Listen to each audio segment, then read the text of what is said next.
የአሜሪካው ፕሬዝዳንት ዶናልድ ትራምፕ የኢራንን መከላከያ አውድመናል ብለው በተናገሩ ማግስት ቴህራን ሰማያችን ከእንግዲህ ለማንም ዝግ ነው በማለት እጅግ ዘመናዊና ስውር የተባሉትን የአሜሪካ ጀቶችና ሚሳኤሎችን መታ መጣሏ ተሰምቷል። የኢራን የጦር አዛዦች አቅማችንን ገና አታውቁትም በሚል ለዋሽንግተን ጠንካራ ማስጠንቀቂያ የሰጡ ሲሆን በራዳር የማይታዩት ኤፍ-35 ጀቶችና የክሩዝ ሚሳኤሎች እንዴት በኢራን አዳዲስ መሳሪያዎች በቀላሉ ሊጋዩ እንደቻሉና ተያያዥ የሆኑ ትኩስ መረጃዎችን በዛሬው ፕሮግራማችን በዝርዝር እናስደምጣችኋለን። በሌላ በኩል ስትራቴጂካዊ ጠቀሜታ ያለውን የሆርሙዝ የባህር መስመር በኃይል ለማስከፈት አሜሪካና አጋሮቿ እያደረጉት ያለው ጥረት በታላላቅ ሀገራት ዘንድ ከፍተኛ ተቃውሞ ገጥሞታል። ቻይና፣ ሩሲያና ፈረንሳይ የጦርነት አዙሪቱን ያባብሳል በማለት በጸጥታው ምክር ቤት የቀረበውን የኃይል እርምጃ አጥብቀው የተቃወሙ ሲሆን በተለይ ሩሲያ በእሳት አትጫወቱ ስትል የሰጠችው ማስጠንቀቂያ የብዙዎችን ትኩረት ስቧል።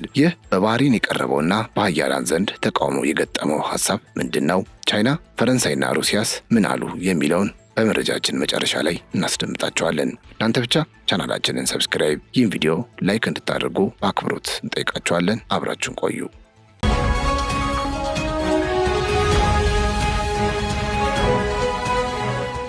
የኢራን እስላማዊ አብዮታዊ ዘብ IRGC የአሜሪካው ፕሬዝዳንት ዶናልድ ትራምፕ የኢራንን የአየር መከላከያ በሙሉ አውድመናል ብለው መግለጫ በሰጡ ማግስት እጅግ ዘመናዊ የሆኑ ሁለት የአሜሪካ ተዋጊ ጀቶችን መጥቶ መጣሉን አስታውቋል። ይህ እርምጃ ዋሽንግተን በቀጠናው ያላትን ወታደራዊ የበላይነት ትረካ ሙሉ በሙሉ አጠራጣሪ አድርጎታል የተባለ ሲሆን የሀገሪቱ የአየር ክልል አሁንም በከፍተኛ ሁኔታ የተጠበቀ መሆኑን አብዮታዊ ዘቡ አስታውቋል። በመካከለኛው ኢራንና በደቡባዊው የቀሽም ደሴት አቅራቢያ የተፈጸሙት እነዚህ ወታደራዊ ክዋኔዎች የኢራን የጦር ኃይሎች በዘመናዊ ቴክኖሎጂ የታገዘ አዳዲስ የመከላከል ምዕራፍ ውስጥ መግባታቸውን በግልጽ የሚያመላክቱ ሆነው ተመዝግበዋል። የኢራን አየር መከላከያ ኃይል ትኩረት በሳበ ሁኔታ ካከናወናቸው እርምጃዎች መካከል በመካከለኛው የሀገሪቱ ክፍል የመታው ኤፍ-35 ተዋጊ ጀት በቀዳሚነት ይጠቀሳል። በራዳር እንዳይታወቅ ተደርጎ የተሰራው ይህ እጅግ ውድ ጀት በኢራን አዳዲስ የመከላከያ መሳሪያዎች ኢላማ ውስጥ ገብቶ ሙሉ በሙሉ መጋየቱና መፈራረሱ ታውቋል። አውሮፕላኑ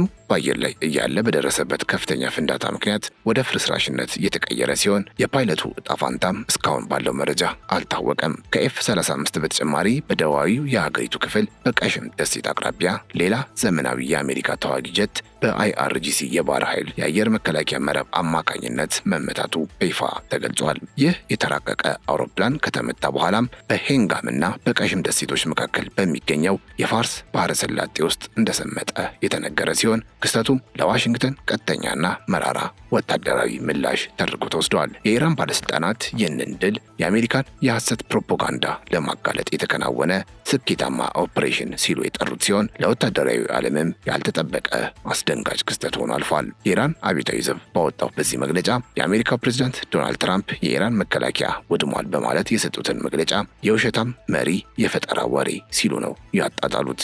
ጀቶቹ የተመቱት በሀገሪቱ የተቀናጀ የአየር መከላከያ መረብ ስር በሚገኙ ዘመናዊና አዳዲስ መሳሪያዎች መሆኑን የገለጹት አመራሮቹ ይህም አሜሪካ በቴክኖሎጂ አለኝ የምትለውን ትረካ ውድቅ የሚያደርግ መሆኑን ገልጸዋል። ጦርነቱ ከተጀመረበት ጊዜ አንስቶ እስካሁን ድረስ አሜሪካ ታይቶ የማይታወቅ የአቪዬሽን ኪሳራ እያስተናገደች መሆኑን መረጃዎች ያመለክታሉ። እንደ ዘገባው ከሆነ እስካሁን 2 ኤፍ-35፣ 1 ኤፍ-18፣ 2 ኤፍ-16 እና 4 ኤፍ-15 ተዋጊ ጀቶችን ጨምሮ ወደ 18 የሚደርሱ MPQ-9 የተሰኙ ድሮኖች በኢራን መከላከያ ኃይል ተመተው ወድቀዋል። ምንም እንኳ አሜሪካ እነዚህን ኪሳራዎች ለመሸፈን ብትሞክርም ገለልተኛ የዜና ምንጮች ግን ከባድ ጉዳት የደረሰባቸው አውሮፕላኖች ዳግም ወደ ስራ ሊመለሱ እንደማይችሉ በማረጋገጥ ላይ ይገኛሉ።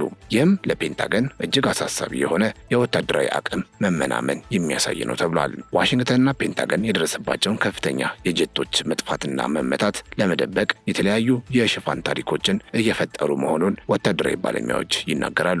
አሜሪካ እስካሁን በይፋ ያመነችው የ3 ኤፍ-15 ጀቶችንና የአንድ ነዳጅ ጫኝ አውሮፕላን መጥፋትን ብቻ ሲሆን እነዚህንም አደጋዎች በስህተት ከተተኮሰ ጥይት ወይም ከቴክኒክ ብልሽት ጋር በማያያዝ ትክክለኛውን ውድመት ለመደበቅ ጥረት እያደረገች ነው ተብሎ ይታመናል። በሌላ በኩል የኢራን የአየር መከላከያ ስርዓት አውሮፕላኖችን ብቻ ሳይሆን እጅግ ፈጣንና ስውር የሆኑ ሚሳኤሎችንም መምታታቸው ተሰምቷል። በሰሜናዊ ኢራቅ በዛንጃን ከተማ ሰማይ ላይ 1000 ፓውንድ የሚመዝን የጦር አውድ የታጠቀና በራዳር የማይታወቅ ረጅም ርቀት ተጓዥ ክሩዝ ሚሳኤል መክሸፉ ታውቋል። የተተኮሰው ሚሳኤል በኢራን የተቀናጀ የአየር መከላከያ መረብ አማካኝነት በአየር ላይ መመታቱ ሀገሪቱ በየትኛው አቅጣጫ የሚመጣባትን የሚሳኤል ስጋት የመመከት ብቃቷን ወደ ላቀ ደረጃ ማሸጋገሯን በግልጽ የመሰከረ ሁነት እንደሆነ እየተነገረ ይገኛል። ይህ ሁሉ ወታደራዊ ግጭት የተቀሰቀሰው አሜሪካና እስራኤል የካቲት 28 ቀን የኢራኑን መሪ አያቶላ አሊ ሐሜኒን ጨምሮ ከፍተኛ ወታደራዊ አመራሮችን በመግደል የጀመሩትን ጥቃት ተከትሎ ነው። ከዚያን ጊዜ ጀምሮ በኢራን ወታደራዊና ሲቪል ተቋማት ላይ ሰፊ የአየር ጥቃት ሲሰነዘር የቆየ ቢሆንም የኢራን የታጠቁ ኃይሎች ግን ያጸፋ እርምጃዎችን ሲወስዱ ቆይተዋል። ይህ የአየር መከላከያ ስርዓት መጠናከርም አገሪቱ ለደረሰባት ጥቃት የምትሰጠው ምላሽ የመከላከል ብቻ ሳይሆን የእነ አሜሪካን ወታደራዊ የበላይነት የሚያከሽፍ ለመሆኑ ማሳያ ነው ይባላል። ኢራን በአሜሪካና በእስራኤል የጦር ሰፈሮች ላይ በወሰደችው የአጸፋ እርምጃ በመቶዎች የሚቆጠሩ ሚሳኤሎችንና ድሮኖችን መጠቀሟ የሚታወስ ሲሆን አሁን ደግሞ የራሷን የአየር ክልል የማይደፈር ቀጠና ለማድረግ እየሞከረች እንደሆነ ተንታኞች ይናገራሉ። በአውሮፕላኖች መመታትና በሚሳኤሎች መክሸፍ የታየው ውጤት የኢራን መከላከያ ኢንዱስትሪ በውጭ ጫና ሳይንበረከክ ራሱን የቻለ የተራቀቀ ቴክኖሎጂ ባለቤት መሆኑን አረጋግጧል ተብሏል። ይህ ደግሞ ለቀጠናው ሀገራት አዲስ የኃይል አስተላለፍን የሚፈጠር ሲሆን አሜሪካ በቀጠናው ያላትን የቆይታ ጊዜ ይበልጥ አደጋችና ከፍተኛ ዋጋ የሚያስከፍል እንዲሆን አድርጎታል። በጥቅሉ አሁን ያለው መረጃ እንደሚያመለክተው የኢራን የአየር መከላከያ ስርዓት ከቀድሞ በበለጠ በቴክኖሎጂ የዘመነና ስውር ጀት እንኳን የመለየት አቅም ያለው እንደሆነ እየተነገረ ይገኛል። የአሜሪካ የቴክኖሎጂ ቁንጮ የሆኑት F-35 ጀቶች መውደቅና የተራቀቁ ክሩዝ ሚሳኤሎች መክሸፍ የጦርነቱን መልክ ከመቀየር ባለፈ ለፔንታገን ትልቅ ስትራቴጂካዊ ኪሳራን አስከትሏል። ኢራን ይህንን ወታደራዊ ድል በሉዓላዊነቷ ላይ ለተቃጣው ጥቃት የተሰጠ ተገቢ ቅጣት እንደሆነ እየገለጸች ሲሆን በቀጣይም ማንኛውንም አይነት ወረራ ለመመከት በሚያስችል መልኩ ዝግጁ ላይ መሆኗን አስታውቃለች።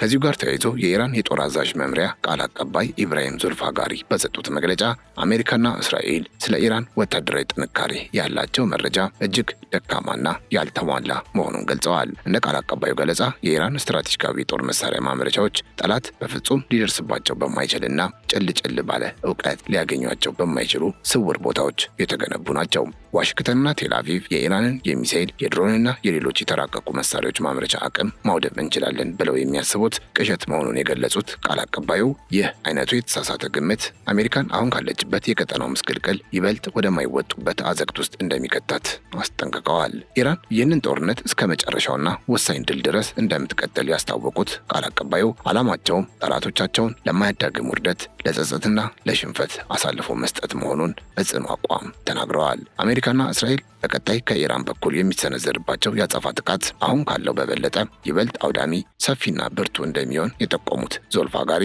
የኢራን የጦር ኢንዱስትሪ ከጠላት እይታ ውጭ በሆነ መልኩ በከፍተኛ ፍጥነት ምርቶቹን እያሳደገ መሆኑን አረጋግጠዋል። ይህም የኢራን መከላከያ ስርዓት አሁን ላይ እያሳየ ያለው መጠናከርና ዘመናዊ ጀቶችን የመምታት ብቃት ገና ለዓለም ያልተገለጡና በስውር የተቀመጡ ግዙፍ ወታደራዊ አቅሞች ጥቂት ማሳያ ብቻ መሆኑን አመልክተዋል። በአጠቃላይ በመካከለኛው ምስራቅ ሰማይ ላይ እየታየ ያለው ይህ ወታደራዊ ፍጥጫ የዓለምን የጦር መሳሪያ የበላይነት ሚዛን የሚፈትን አዲስ ምዕራፍ እንደሆነ ይታመናል። አሜሪካ ሊነኩ የማይችሉ ስትል የገነባቻቸው F-35 ስውር ጀቶችና ዘመናዊ ድሮኖች በኢራን የመከላከያ ጋሻ እየተመቱ መውደቃቸው የዋሽንግተንን ወታደራዊ ግርማ ሞገስ ከመሸርሸሩ ባለፈ የቴክኖሎጂ የበላይነቷን ጥያቄ ውስጥ የጣለ ክስተት እንደሆነ ባለሙያዎች ይናገራሉ።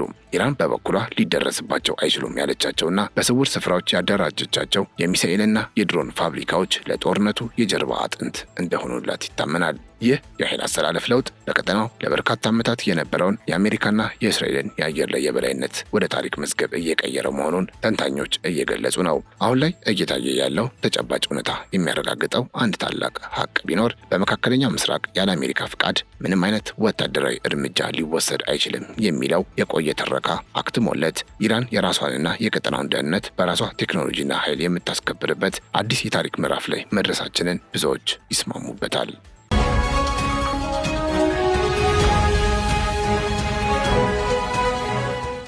ወደ መጨረሻው መረጃችን እናምራ።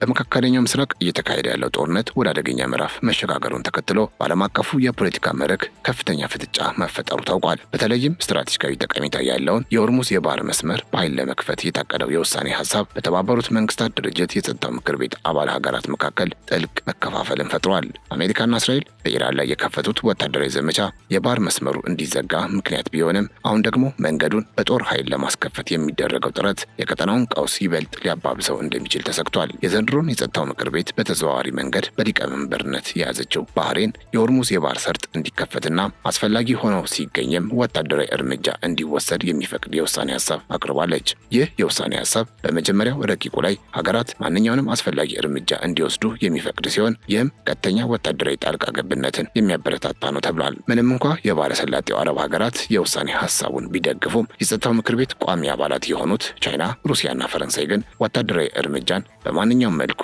እንደሚቃወሙ በይፋ አስታውቀዋል። ቻይና ለዚህ የኃይል አማራጭ ያላትን ጠንካራ ተቃውሞ የገለጸች ሲሆን በተባበሩት መንግስታት የቻይና አምባሳደር ፉኮንግ ምክር ቤቱ በከፍተኛ ጥንቃቄ እንዲንቀሳቀስ አሳስበዋል። አምባሳደሩ እንደገለጹት አባል ሀገራት ኃይል እንዲጠቀሙ መፍቀድ ህገወጥ የኃይል አጠቃቀምን ህጋዊ ሽፋን መስጠት ነው። ይህም ሁኔታውን ከመቆጣጠር ይልቅ ግጭቱን ወደማይቀለበስ ደረጃ ያሸጋግረዋል ብለዋል። ቻይና የባህር መስመሮች ደህንነት እንዲጠበቅ ብትደግፍም ለችግሩ መፍትሄ የሚሆነው ግን ኃይል ሳይሆን ውይይትና የዲፕሎማሲ ድርድር መሆኑን አጽንኦት ሰጥታለች። የቻይናው የውጭ ጉዳይ ሚኒስትር ዋንጊው በበኩላቸው የተባበሩት መንግስታት ድርጅት ውሳኔዎች ያልተፈቀዱ ወታደራዊ ዘመቻዎችን ህጋዊ ለማድረግ ማገልገል እንደሌለባቸው አስጠንቅቀዋል። ሚኒስትሩ ከአውሮፓ ህብረት የውጭ ጉዳይ ኃላፊ ጋር ባደረጉት የስልክ ውይይት ማንኛውም እርምጃ ውጥረትን የሚያባብስና ግጭትን የሚያፋፍም መሆን እንደሌለበት ገልጸዋል። የቻይና ስጋት አሜሪካና አጋሮቿ ይህንን የጸጥታው ምክር ቤት ውሳኔን በመጠቀም በኢራን ላይ ሰፊ ወታደራዊ ጥቃት ለመክፈት እንዳይጠቀሙበት የሚል መሆኑን ተመልክቷል።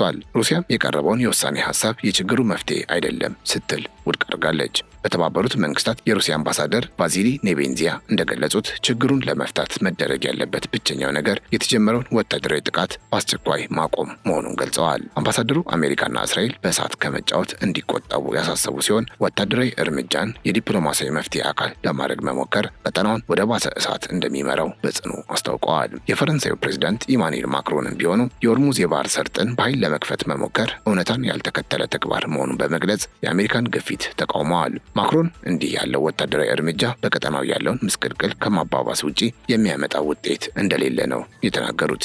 ይህ የፈረንሳይ አቋም በምዕራባውያን አጋሮች መካከልም ቢሆን በኃይል አጠቃቀም ዙሪያ የሀሳብ ልዩነት መኖሩን ቁልጭ አድርጎ ያሳየ ክስተት ሆኗል። ወታደራዊ ተንታኞች እንደሚሉት አሜሪካ የሆርሙዝን ጉዳይ ወደ ጸጥታው ምክር ቤት የወሰደችው የራሷን የጦርነት ሸክም ለሌሎች ሀገራት ለማካፈል ካላት ፍላጎት የመነጨ ነው። ዶናልድ ትራምፕ በቅርቡ በሰጡት መግለጫ የባህር መስመሩን መጠበቅ የአሜሪካ ስራ ብቻ አይደለም በማለት አጋሮቻቸው የራሳቸውን ነዳጅ ራሳቸው እንዲጠብቁ ማሳሰባቸው ይታወሳል። ይህም ዋሽንግተን ከኢራን ጋር የገባችበትን ቀጥተኛ ፍጥጫና የሚያስከትለውን ኪሳራ ወደ ባለሰላጤው አረብ ሀገራት ለማሸጋገር እያደረገችው ያለው ስልታዊ ጥረት አካል ተደርጎ ተወስዷል። የመካከለኛው ምስራቅ ጉዳዮች ተንታኝ የሆኑት ጁ ዮንግ ቢያኦ እንደገለጹት የሆርሙዝ የባህር ሰርጥ ችግር መነሻው አሜሪካና እስራኤል በኢራን ላይ የሰነዘሩት ህገወጥ ጥቃት ነው ይላሉ። በመሆኑም ጦርነቱን የጀመሩት አካላት ለተፈጠረው ቀውስ ከፍተኛውን ኃላፊነት ሊሸከሙ እንደሚገባ ገልጸዋል። ባለሙያው አክለውም ባህሬን ያቀረበችው ረቂቅ የውሳኔ ሀሳብ ተግባራዊ ሊሆን የማይችልና አደገኛ መሆኑን ጠቁመው በኢራን በኩል ሊሰነዘር የሚችለው አጸፋዊ እርምጃ የጦርነቱን አድማስ በማስፋት ከቁጥጥር ውጭ የሆነ አደጋ ሊያስከትል እንደሚችል አስጠንቅቀዋል። በመሬት ላይ ያለው እውነታ እንደሚያሳየው አሜሪካና እስራኤል በኢራን የአልቦርዝ ግዛት በሚገኘው ቢ1 የተሰኘ ወሳኝ የሲቪል መሰረተ ልማት ላይ በፈጸሙት ጥቃት ቢያንስ 2 ሰዎች መገደላቸው ተረጋግጧል። ይህ ጥቃት በኢራን ዋና ዋና የሲቪል ተቋማት ላይ ከተፈጸሙት የመጀመሪያዎቹ ወታደራዊ እርምጃዎች አንዱ ሲሆን ይህም ግጭቱን ይበልጥ ወደ አሳሳቢ ደረጃ አሸጋግሮታል። የተባበሩት መንግስታት ድርጅት ዋና ጸሐፊ አንቶኒዮ ጉተሬስ በመካከለኛ ምስራቅ እየታየ ያለው የሞትና የጥፋት አዙሪት በአስቸኳይ እንዲቆም ጥብቅ ማስጠንቀቂያም ሰጥተዋል። በጥቅሉ የሆርሙዝ የባህር ሰርጥ መዘጋት የቀጥታ ጦርነቱ ውጤት እንጂ መንስኤው አለመሆኑን የዘርፉ ባለሙያዎች ይናገራሉ። የችግሩ መፍትሄ በጠመንጃ አፈሙዝ ሳይሆን የፖለቲካ ቀውሱን በሰላማዊ መንገድ በመፍታት ላይ የተመሰረተ ነው። በቀጣይ በሚካሄደው የጸጥታው ምክር ቤት ድምፅ አሰጣጥ ላይ ቻይናና ሩሲያ ድምፅን በድምፅ የመሻር ወይም የቬቶ መብታቸውን በመጠቀም ወታደራዊ እርምጃውን ውድቅ ያደርጋሉ ተብሎም ይጠበቃል።